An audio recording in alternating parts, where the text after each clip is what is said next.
tarde a todos, muita luz, muita paz, que a doce e serena paz do Rabi da Galileia nos revista nessa tarde de hoje, tarde de estudos. Vamos fazer uma pequena prece para mantermos mais harmonizado. Ó meu bom Deus, e toda a espiritualidade que dá assistência a essa sala de estudos, a sala Luz no Caminho, que os espíritos bons amigos nos direcionem, como sempre pedimos, ao propósito de bem servir. Sobretudo, Chico Xavier, em espírito, e Maria Santíssima, Mãe de Jesus, nos oriente, nos guarda e nos direcione. Novamente repetimos, ao propósito de bem servir. Porque sem servir bem e bem servir, não somos praticamente ninguém. Que assim seja. Que Deus nos ajude. Antes de passar ao tema, que está aí no banner, eu gostaria, o tema é Profissão de Fé Espírita Raciocinada, que nada mais é do que Deus, Espírito e Universo. Mas, porém, eu gostaria que alguém colocasse na tela um número de 1 a 288. Colocaram 182. E 182 nos diz o seguinte: não deixe de levar pelo extremismo, nem exagera para mais, nem para menos. Saiba permanecer no meio termo. Se correr demais, cansará. Se ficar muito parado, acabará consumindo o terreno debaixo dos próprios pés e, dependendo de pouco, estará pisando numa cova. Não pare, mas também não queira correr demais. Caminhe firme e com segurança, sem pressa, mas não se detenha jamais na senda do progresso.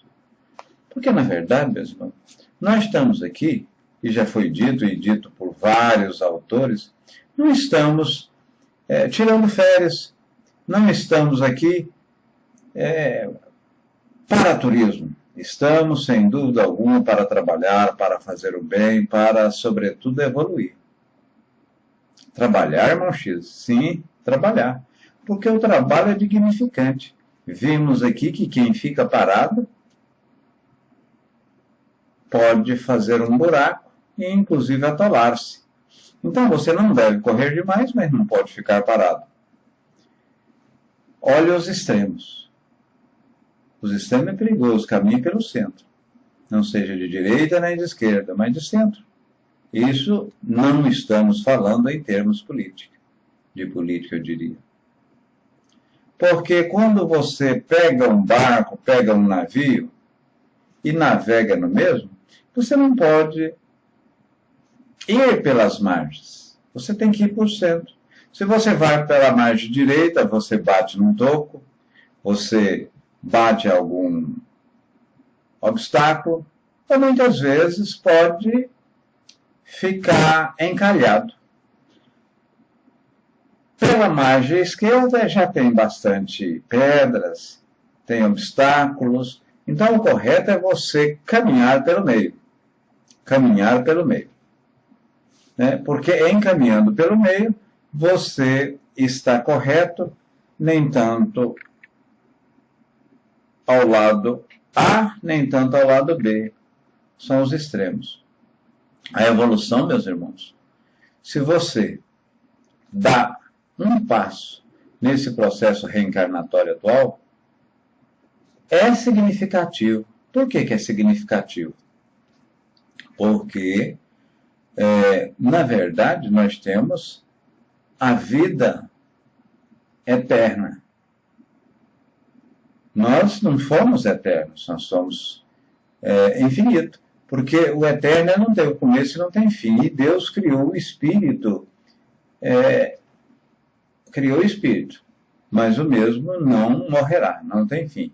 Então ele tem várias existências, e essa é uma delas, onde nós vamos aprimorando esse processo evolutivo que vai do átomo ao arcanjo.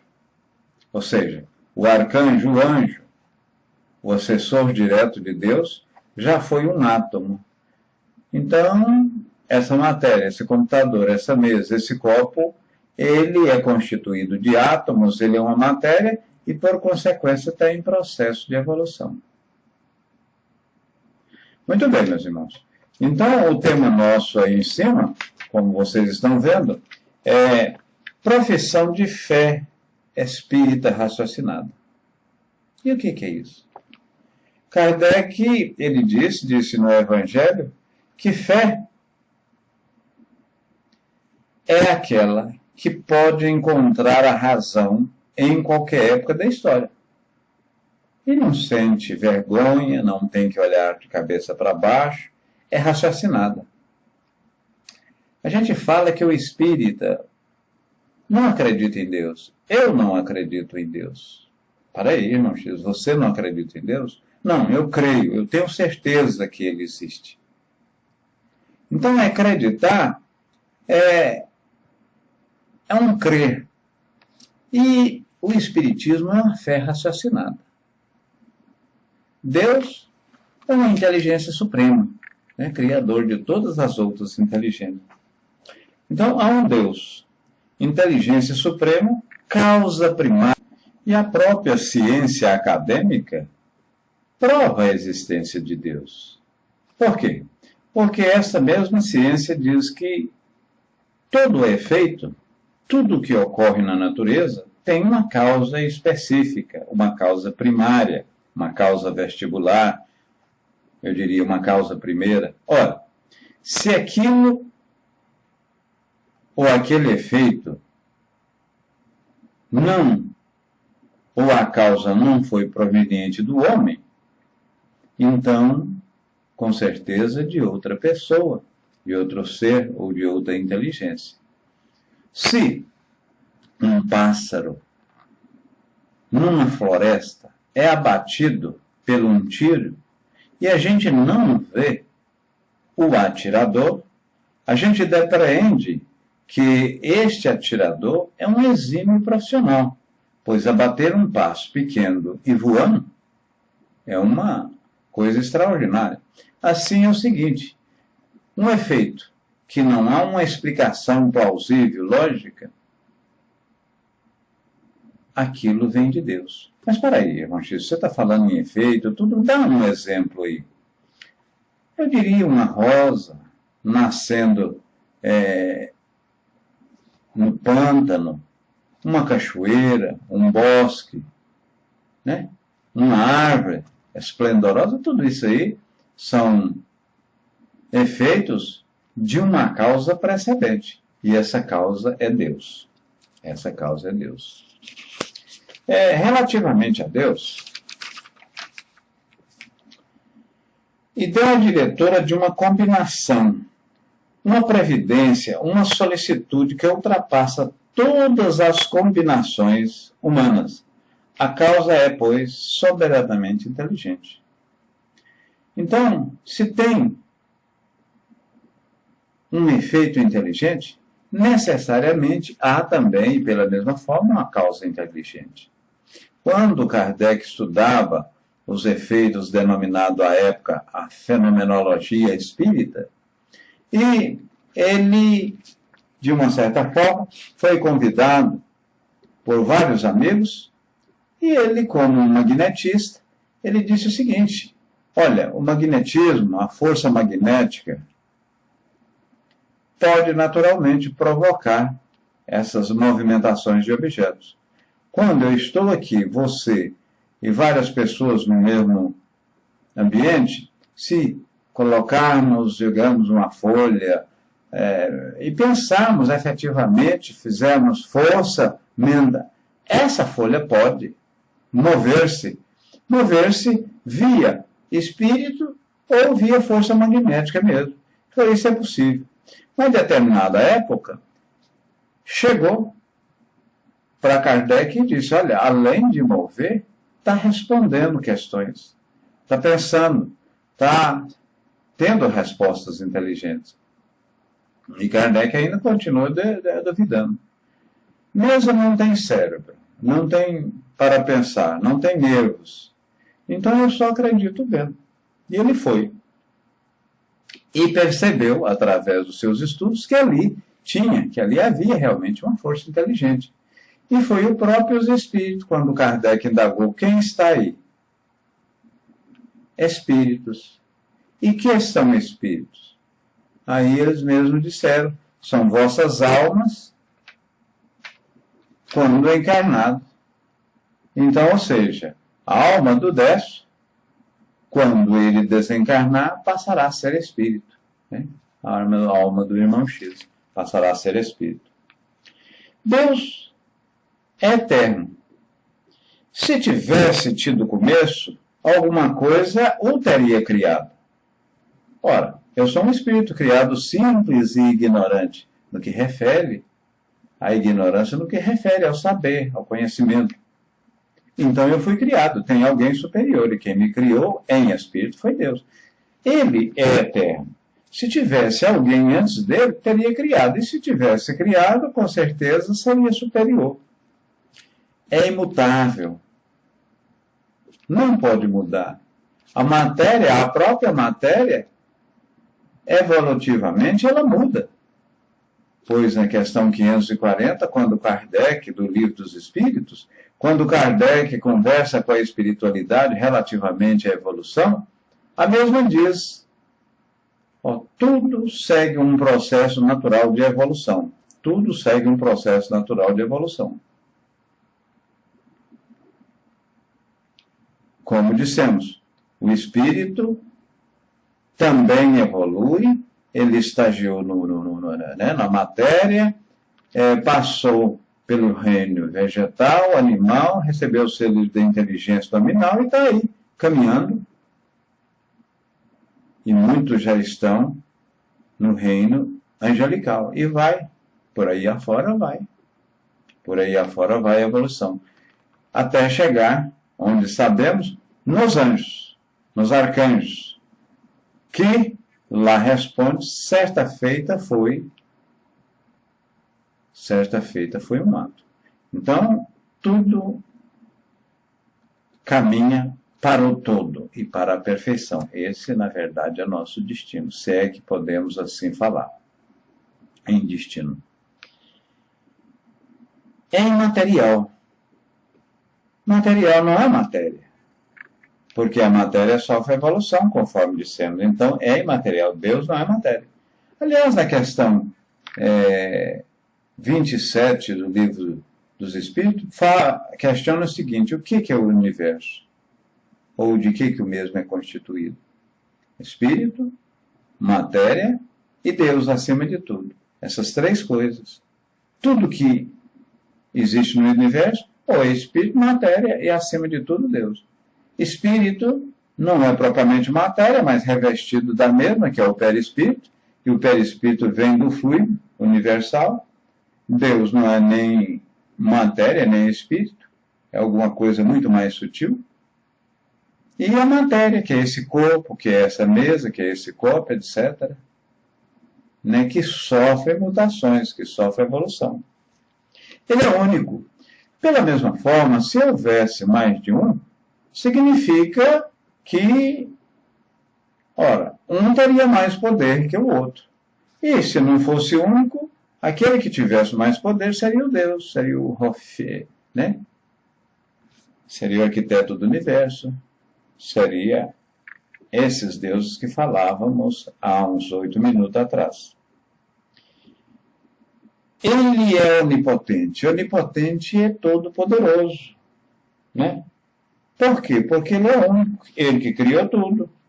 Se ele não dispusesse do poder soberano, alguém teria que ter um poder soberano e ter que criá-lo. Eu mesmo deixaria de ser Deus. É soberanamente justo e bom. Ele é soberanamente justo e bom. A sabedoria providencial das leis divinas se revela nas mais mínimas coisas, como nas maiores, e essa sabedoria não permite se duvide nem da justiça e nem da sua bondade. Inicialmente nós falávamos que não críamos em Deus. Nós temos plena convicção da sua existência. E diria ainda, como um pensador, que não acreditamos nesse Deus que os homens fizeram, esse Deus de barba branca, sentado em um trono, de corpo, né? De matéria que a modifica, e vimos que a matéria não pode constituí-lo, porquanto a matéria sofre alteração, né? E sofrendo alteração ele deixa de ser imutável. Então nós acreditamos no Deus que fez os homens. Não acreditamos no Deus que os homens fizeram, que conceberam, que está no altar, mas acreditamos em Deus. Não que os homens fizeram, mas em Deus que fizeram os homens, né, que nos fizeram, em questão de espírito. Deus é infinito em todas as suas perfeições. Se uma dessas perfeições, bondade, infinito, ser único, se uma dessas virtudes não for infinitas, ele perde a razão de ser único, de ser imutável, de ser, vamos dizer, poderoso, que é onipotente, onisciente, está em todo lugar. E se ele não for, consequentemente, tem outro que é superior a ele. E nos estudos na Rede Amigo Espírita passado, nós falávamos sobre o milagre, se Deus fazia milagres, se o seu Filho, Jesus, também pela mesma forma faria. Vimos que não, porque milagre é uma coisa miraculosa, milagre é alguma coisa estupefata, é alguma coisa que sensibiliza e nos deixa extasiados. Em outras palavras, milagre é alguma coisa dita por aquele apresentador de televisão, Flávio Cavalcante, fora de série. É uma coisa estupenda. E Deus não precisa disso. Ele pode até fazer, mas ele não faz porque suas leis estão perfeitas. E lembrando, meus irmãos e admiradores da doutrina dos Espíritos, onde estão as leis de Deus, as leis naturais? Está em nossa consciência. Está em nossa consciência. E nós pecamos como vamos de encontro a essas leis. Vamos de encontro a essas leis. E no caso da salvação propriamente dita, não é simplesmente arrependermos que fomos salvos. Você tem que arrepender, tem que expiar, que é o sofrimento do arrependimento, e, no segundo instante, regenerar-se. Aí sim, você atinge a salvação. Isso na visão espírita. A alma. Kardec disse que a alma, aliás, nem foi ele, foi os próprios espíritos. A alma é o espírito na carne. Então, para a gente diferenciar alma de espírito, o espírito na carne, no caso, irmão X ou deste, eu tenho uma alma. Quando eu tiver o espírito, que na verdade são praticamente sinonímias, foi quando eu desencarnei. Quando a minha alma ela vola, ela passa ao plano espiritual, denomina-se espírito. No momento que esse espírito fica jungido, agrilhoado, vamos dizer assim, vinculado a esse corpo, a essa matéria, denominamos alma. Então vocês perceberam a diferença de alma e espírito. Alma é o espírito encarnado. E o espírito normal é aquele errante, é aquele que está aguardando e planejando para a sua próxima reencarnação, sendo aqui, ou encarnação em outros mundos. Em outros mundos. Se o pensamento fosse propriedade da matéria, teríamos a matéria bruta a pensar. Então, o pensamento é propriedade do espírito. Haja visto que quando nós morremos, o cérebro, por si, per si, não pensa. Não pensa. Como a matéria não pensa. Uma pedra, uma árvore, não pensa. Se, conforme pretendem os materialistas, o pensamento fosse segregado pelo cérebro, ora, se fosse segregado pelo cérebro, como a bilis é segregada pelo fígado, seguir-se-ia que, morto o corpo, a inteligência do homem acabaria. Aonde estava a sua individualidade? Há certa doutrina, mais especificamente o panteísmo, que é materialista, é o materialismo, e o espiritismo, ele não é condenar, ele combateu severamente o materialismo, porque o materialismo, de uma certa forma, estimula inclusive o suicídio. Como assim? Ora, se não há individualidade, eu, inclusive, me remete ao materialismo a não praticar a caridade. Por quê? Pelo contrário, eu devo viver bem, locupletar, dar prejuízo ao trem ou a alguém, porque o que eu vivo é aquilo que eu levo. Aliás, eu levo é aquilo que eu vivo daqui. Porquanto, ao morrer, acabou-se. Vês que o pensamento está no cérebro. O cérebro que comanda. Quem pensa dessa forma é o materialismo. Então, o Espiritismo veio e próprio Jesus disse quando ele respondeu que o meu reino não é desse mundo, porque não compensava discutir aquelas querelas, não compensava falar aquelas amenidades. O reino dele não era desse mundo, era do outro, como o nosso. Verdadeiramente a nossa vida está no plano espiritual. Estamos na carne, estamos aqui, mas somos espírito. Então aqui estamos temporário. Temporariamente, a nossa vida verdadeira é o mundo espiritual. É o mundo espiritual.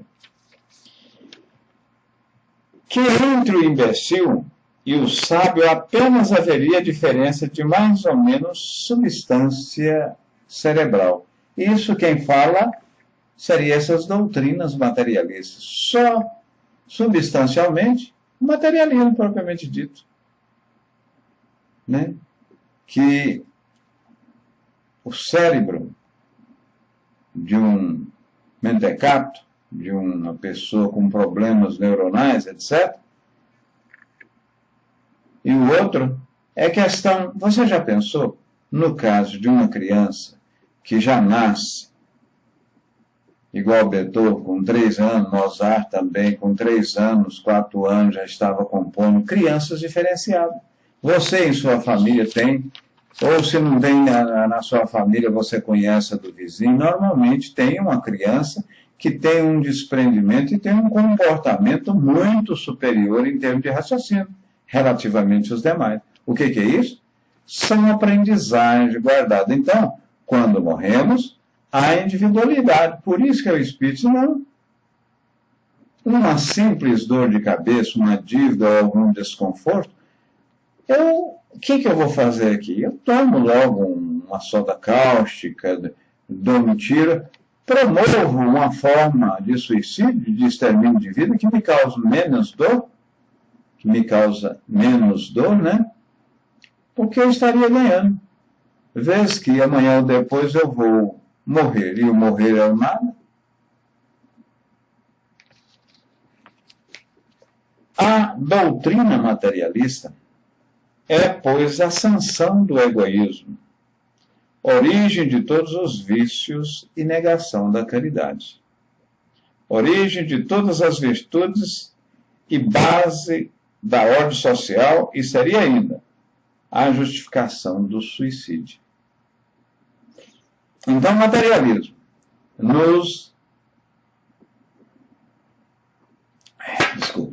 o materialismo nos direciona ao egoísmo, ao locupletar-se, a exercer uma vida de não caridade. O Espiritismo prova a existência da alma. De que forma? Especialmente nessas sessões mediúnicas, e hoje é dia da nossa mediunidade. E eu já a frequento muitos anos, né? Tem mais de uns 6 anos. Então, numa sessão mediúnica, você vê tanta coisa, você depara com tantas situações e desdobramentos espirituais, de médio, do espírito, enfim, que você não tem dúvida da existência. Por quê? Tem casos ali que você percebe, mesmo se você quiser fazer uma justificativa lógica à base da ciência, normal, essa ciência cartesiana, você não consegue. Você não consegue. É ali que, efetivamente, a gente vê que as manifestações, as passividades, o que ocorre dentro de uma sessão mediúnica é nada mais do que o espírito. E o espírito, que não é o espírito do médium, né? O espírito médium. É uma passividade, é uma manifestação. Ele é, no caso, o medianeiro. Prova a existência da alma os atos inteligentes do homem. Por isso que ele não há de ter uma causa inteligente e não uma causa inerte.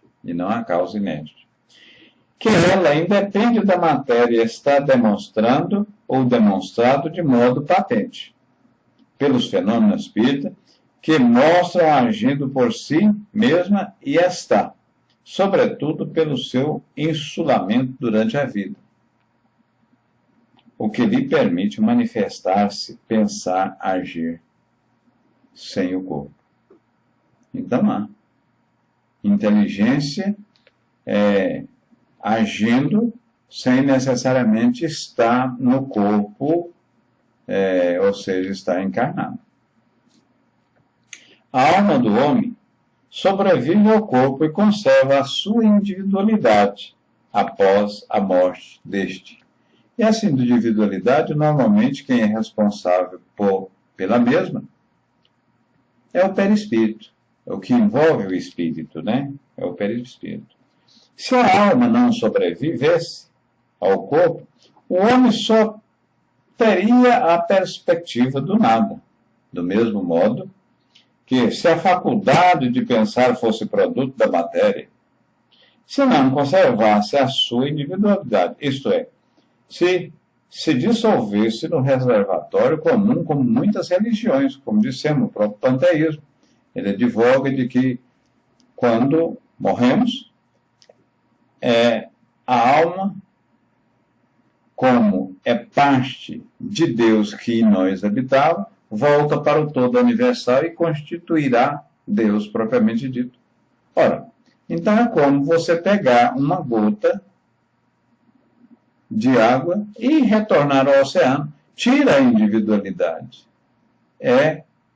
Muito embora acreditando em Deus, pode se comparar com uma doutrina materialista, porque não tem individualidade. E o que prova, por exemplo, um homem, hoje uma criança de 10 anos, sabe muito mais coisas do que, vamos dizer, Sócrates.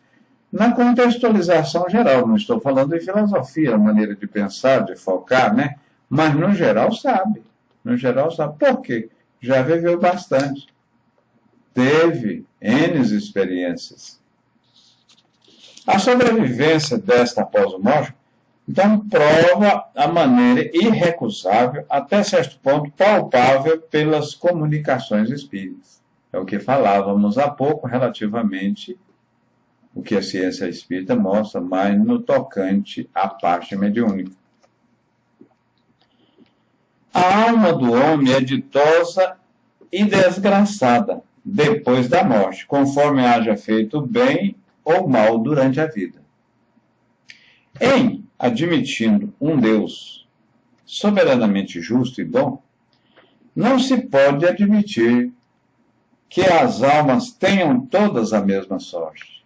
Realmente, se Deus é soberanamente bom e justo, eu sou um homem atrapalhado, danado da vida, faço as coisas por demais erradas. Você é uma pessoa caridosa, uma pessoa bondosa, uma pessoa cheia de virtudes, e, além de exalar essas virtudes, age em função do próximo. Nós dois não podemos ser colocados no mesmo prato da balança.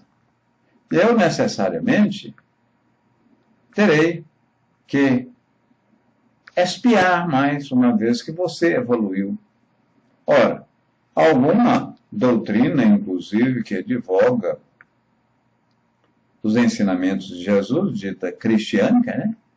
Alguma das doutrinas aqui diz que, ao morrermos, ou vamos para o céu, ou vamos para o inferno. E, em lá estando, ficamos eternamente nesse lugar. Vamos dizer o seguinte: Deste foi para o céu. O Deste foi para o céu. Ora, eu chego lá no céu, eu vendo a minha esposa, meu filho, uma mãe, uma pessoa que eu estimava demais numa encarnação bem antecedente, e isso vai ocorrer, né? Isso vai ocorrer. Eu vou ficar muito triste, infinitamente triste, se eu ver uma dessas pessoas no inferno e sabendo que jamais eles podem vir para cá. Aí é que vem aquele princípio da doutrina dos espíritos. A pluralidade de mundos e a reencarnação, com o objetivo de que, em cada existência, procuramos reparar os débitos do passado. Já foi dito e dito com propriedade que contraímos débito à vista, ou seja, erros, vícios, contraímos à vista, fazemos o erro à vista e vamos resgatando a prazo. E vamos resgatando a prazo. Explique melhor, Décio. Ora, veja bem, eu posso nessa encarnação aqui matar, ser um serial killer, matar 5, 10 pessoas, eu posso vir 2, 3, 4 ou mais encarnações com algum problema e pagando. Não preciso resgatar esse débito que eu fiz, mas eu não preciso morrer da mesma forma para resgatar o débito. Ou por outra também posso, numa encarnação só, em função daquilo que eu escolhi com a ajuda dos nossos protetores espirituais, resgatar esse débito numa encarnação só. Numa encarnação só. Então, ela pode ser ditosa e pode ser desgraçada, né? Quando a gente fala desgraçada, é sem graça, sem virtude. Nem sempre recebendo punição, o mal e recompensa o bem durante a vida terrena. Deve-se concluir daí que a justiça deve ser feita depois, sem o que Deus não seria justo. Ora, eu muitas vezes cometi alguma coisa, algum erro, pratiquei dezenas de atos terríveis, né? Ou terrivelmente ruins e maldosos. Eu posso não pagá-los aqui, ou não resgatá-los nessa encarnação. O que vai acontecer? Eu terei outra existência com essa finalidade precípua: evoluir daquele erro praticado, daquele vício. Por exemplo, fui um feitor, uma pessoa que eu utilizei a minha autoridade em demasia. Então eu posso naturalmente vir como um vassalo, como um empregado, como um subordinado hierárquico, numa existência tranquila. E eu posso vir para resgatar aquele débito anterior e não portar-me de forma humilde, de forma a receber aqueles ensinamentos. É o que aqui foi falado. Então você volta outras vezes. Deus faz isso por quê? Porque é soberanamente bom e justo. O que não pode é, em função desse erro, você ir para, vamos dizer, o inferno, cujas chamas bem definidas por Dante, né? Dante Alighieri, que são chamas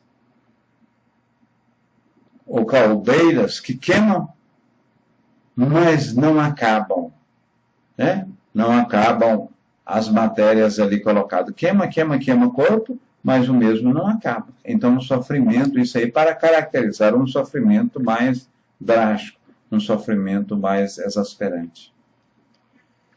Deus há uma sobrevivência e individualidade, ou melhor, Deus há uma sobrevivência e individualidade da alma. Após a morte do corpo, penas e recompensas futuras constituem os princípios fundamentos de todas as religiões. Então, no caso de Deus, as penalidades, para onde você vai, o que você vai fazer, se você, né, diante daquilo. Então, as doutrinas espíritas, islâmicas, e as doutrinas em geral têm isso como base, têm isso como parâmetro. Todas estão seguindo esse viés aí, esse caminho. O Espiritismo junta às provas mortais, digo morais, desde o princípio às provas materiais dos fatos, da experimentação. É assim que o Espiritismo restitui a fé aos que tenham perdido e dissipa as dúvidas dos incrédulos. Porque o Espiritismo, e jamais aqui estamos sendo fanáticos, xiitas, etc., ele explica tudo. Ele explica a razão disso, daquilo, o porquê, inclusive, estamos aqui agora. O porquê que devemos ter fé, o porquê que a coisa ocorre dessa natureza. Então, ele explica, consola e trabalha para que sejamos, de uma certa forma, homens de bem. Homens de bem. O princípio das coisas reside nos arcanos de Deus. Reside nos arcanos. Dos afeitos que observamos, podemos remontar a alguma causa. Há, porém, um limite que não nos é permitido transpor. Querer ir além é, simultaneamente, perder tempo e cair em erro. Porque Deus, certas coisas nós não temos. Nós, por exemplo, somos sabedores que o Espírito foi criado simples e ignorante. Que ele teve um princípio. Não sabemos, por exemplo, como foi criada a matéria. O Espírito em si nós não temos muito conhecimento dele. Temos do perispírito, que é uma matéria quintessenciada, quintessência, a matéria fluídica, a matéria do fluido universal que o envolve. Porque ele é tão pouco denso, tão volátil, que precisa de uma matéria que mesmo menos densa do que o raio-x,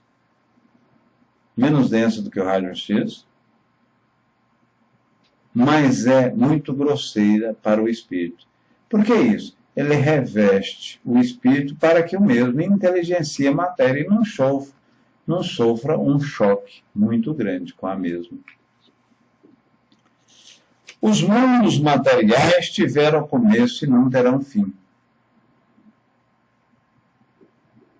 É essa afirmação, muito embora a matéria está em mudança, eu não diria em transformação, ela não acaba, transforma. Na Terra, nada se cria, né? E nada acaba, tudo se transforma, já disse um grande pensador outrora. Desconhecemos a origem e o modo da criação dos espíritos. A origem e o modo, né? Quando Deus criou. Como também a matéria. Se ela é infinita. Bom, se alguém a criou antes de Deus, esse alguém é tão poderoso quanto, ou muitas vezes mais poderoso que Deus. Então Deus deixa de ser Deus, infinita, bom, justo, onipotente, onisciente, imutável, etc., para ser essa outra pessoa, esse outro ser que criou a matéria. Então são coisas que nós não sabemos. Nós não temos ainda condições. Jesus mesmo, ele disse aos judeus à época aquilo que era possível dizer, ou melhor, aquilo que eles podiam entender. E é muito difícil, gente, era muito difícil. Naquela época lá, poucas pessoas sabiam ler, poucas pessoas sabiam escrever. E para escrever, necessário era ir ao campo, ir às matas, confeccionar a tinta, preparar, confeccionar os pergaminhos, fazer a tinta de tal sorte que não borrasse os pergaminhos. Então, a coisa era muito difícil. Era muito difícil. Olha um exemplo. Hoje também é muito difícil algumas coisas. Por exemplo, quem pinta, quem toca saxofone, quem toca um piano, por exemplo, poucas pessoas assim o fazem. Quem pinta divinamente bem. Eu não tenho nenhuma dessas qualidades, ou nenhuma dessas virtudes. Então, hoje, nós sabemos, e o índice de analfabetismo é pouco, mas comparamos aquele saber ler de outrora como ser um tocador de violoncelo hoje. São poucas pessoas que assim o fazem, um extraordinário pintor. Mas daqui a uns dias, quando nós evoluirmos, talvez estivermos em mundo feliz, ou no final do mundo de regeneração, várias pessoas estarão tocando violoncelo, várias pessoas estão fazendo essas coisas que não é normal o grosso da população fazer. É o que Kardec, na época, denominava. Isto não vulgarizou, isso ainda não é uma coisa vulgar, é uma coisa normal, uma coisa que espargiu, né? Uma coisa que todo mundo faz. Então, realmente é difícil, realmente é difícil. O aperfeiçoamento do espírito é fruto do seu próprio labor. Então, não adianta eu orar, não adianta você fazer as coisas. Eu tenho que elaborar, e muitas vezes a gente fala, mas você é injusto, você fez isso comigo, você fez aquilo, você me criticou, você não foi leal. E olha aqui, dado o não ser justo, o não ser amigo, o não ser leal, etc., essa pessoa, através daquela crítica, através daquele comportamento, nos ajudou muito mais do que nos elogiando, nos fazendo determinadas coisas que apupasse o nosso cérebro, né? Adulasse o nosso cérebro, ou o nosso espírito, vamos dizer assim. Vez que falamos há poucos instantes que o cérebro não pensa. Ele viabiliza o pensamento, mas quem sente, quem pensa, quem tem ações e quem quer, é o espírito. É o espírito. Para cada nova existência, o espírito traz para si e agrega aquilo que conseguiu angariar nas outras existências. Então não perde, olha a individualidade. Se fôssemos materialistas, o materialismo advoga que após a morte em si, acabou tudo. Né? Não existe individualidade. Nós somos sabedores, e a doutrina dos espíritos explica que nós não perdemos nada. Aquilo agrega na individualidade de cada espírito. E é isso que explica, né, meus irmãos? Uma pessoa nascer com uma inteligência totalmente diferente, e a gente vê, por exemplo, nesse estágio atual, criança com 2, 3 anos, mexendo com 10 anos, entendendo celular, fazendo certas operações que a gente pode até realizá-la, mas demora extraordinariamente, muito mais tempo. E nós, da minha idade, e não precisa ser só da minha idade, não, para frente, a gente costuma, meu neto, meu filho, vem cá, você faz isso, faz aquilo, coloca esse programa, como que eu faço isso no Messenger, como que eu passo essa mensagem de vídeo, como que eu falo com vídeo e áudio. Eles vão lá, de uma certa forma e numa rapidez, e muitas vezes algumas ações aprende primeiro antes da alfabetização. E vocês já observaram como alfabetizam rápido? A gente foi alfabetizar lá com 8, 9, 10 anos. Eles alfabetizam com 3 anos, está lendo. Quando eu comecei a ler, por exemplo, mamão, M-A-M-A, M-A-O, mão, mamão. Ele já pega um pedacinho. Pega uma pessoa mal, corta a mão e faz. Então, eu acredito, eu não sou pedagogo, mas deve ter técnicas pedagógicas muito mais evoluídas. Porque eles com 3 anos e pouco, já estão alfabetizando. Já estão alfabetizando. São espíritos que têm uma vida pregressa, que têm uma individualidade e que têm um acervo de conhecimento agregado, fundido junto ao espírito. Quando o espírito empregou mal uma existência, ou seja, não evoluiu substancialmente, ele vai naturalmente voltar em outra existência ou em outras, com provas, com expiações, alguma coisa correlata para fazer a evolução específica daquilo que ele ficou parado. O certo é que fomos criados simples, né? E, sobretudo, sem nada saber, e vamos ser um dia anjo. Vamos ser, não se surpreenda e não fique boquiaberto como Jesus foi, ou como ele é atualmente, muito embora hoje já passou-se da criação da Terra 4,7 bilhões de anos. Quer dizer, Jesus já está muito mais evoluído. Mas nós, nesse processo de evolução, e como teremos, ou tenhamos, ou temos, vida no que refere a existências posteriores eternas, vamos ser. E, inclusive, termos uma galáxia, termos um planeta, uma galáxia, para administrar, não tenha dúvida. Não tenha dúvida.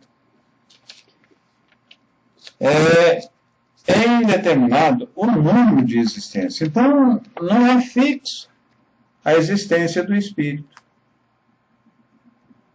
Não é fixo, não é determinado. Como não tem um tempo para ele vir, o espírito pode demorar milhares de anos para reencarnar, como pode encarnar ou reencarnar muito rapidamente, questão de horas, de semanas.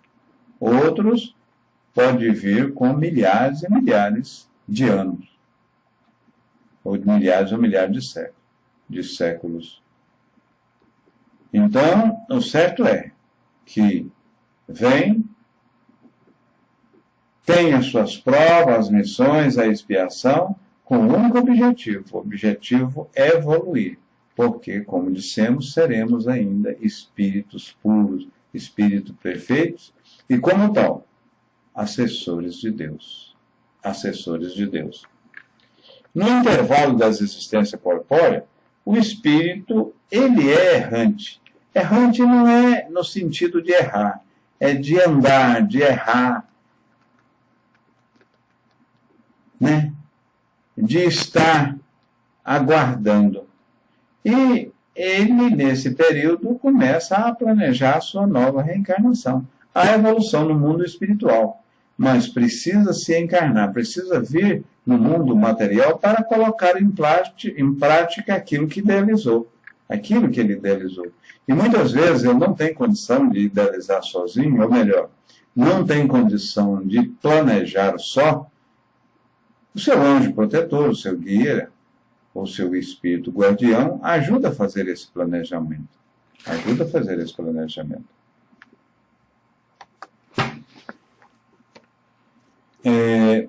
Quando no mundo o espírito tem realizado a soma de progresso, que é atinente àquele mundo, ele passa para outro mundo mais evoluído.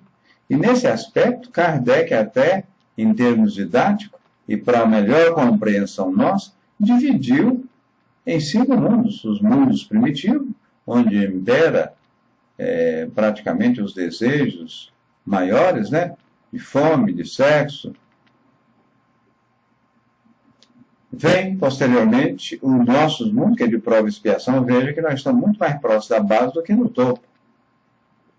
Onde ainda tem mais espíritos com desejos malignos, mais espíritos voltados ao vício do que espíritos bons, mas já tem espíritos bons. O mundo de prova e expiação é esse que está no limiar, e quando a gente fala limiar, não tem tempo para começar, e quando isso ocorre? Já temos bastante aqui na Terra espíritos regenerados. Espírito regenerado.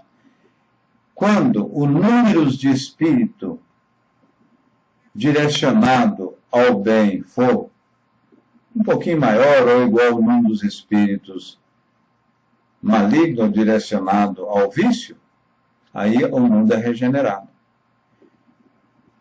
Então, o mal e o bem, eles praticamente se igualam.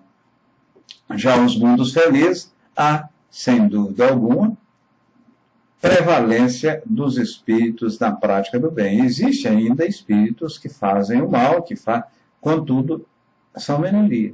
E os mundos distosos, os mundos felizes, são os mundos dos arcanjos, dos anjos, dos querubim, né? São dos assessores diretos de Deus, que ajudam o próprio na cocriação do universo. Esses mundos dadivosos são mundos puros, já não precisa necessariamente encarnar. Ou se o faz numa matéria tão pouco densa que não é nem considerado matéria. E à medida que nós vamos evoluindo, a nossa perfeição física vai melhorando, os nossos conhecimentos, por consequência, melhoram e tudo, né, evolui. Então, meus irmãos, esses eram os estudos. Esses eram os estudos e vimos que Deus, soberanamente bom, perfeito, justo, onipotente, imutável, imaterial, Ele está em nós, com nós e nos ajudando. E quer bem. Então, façamos sempre o melhor, pois assim procedendo, nós teremos paz, nós teremos mais conhecimento e mais virtude. E já foi dito, e dito com propriedade, que aquele homem ou aquele espírito que tem essas qualidades, esses conhecimentos, que nada mais são do que a verdade, sente-se mais libertos. Que a paz de Deus instale em nossos corações, hoje, agora e sempre. E como eu sempre digo, amo vocês, cada um que aqui estão, mas sobretudo amo essa doutrina extraordinária, que esclarece, que consola e que nos diz, de maneira clara e objetiva, de onde viemos, o que aqui estamos fazendo e, em função do que aqui fizermos, para onde vamos. Que Deus nos ajude, que nos ampare e que nos dê força nessa caminhada, nessa missão que é a divulgação de nossa doutrina. Beijo em vossos corações. Tudo, mas tudo de bom mesmo.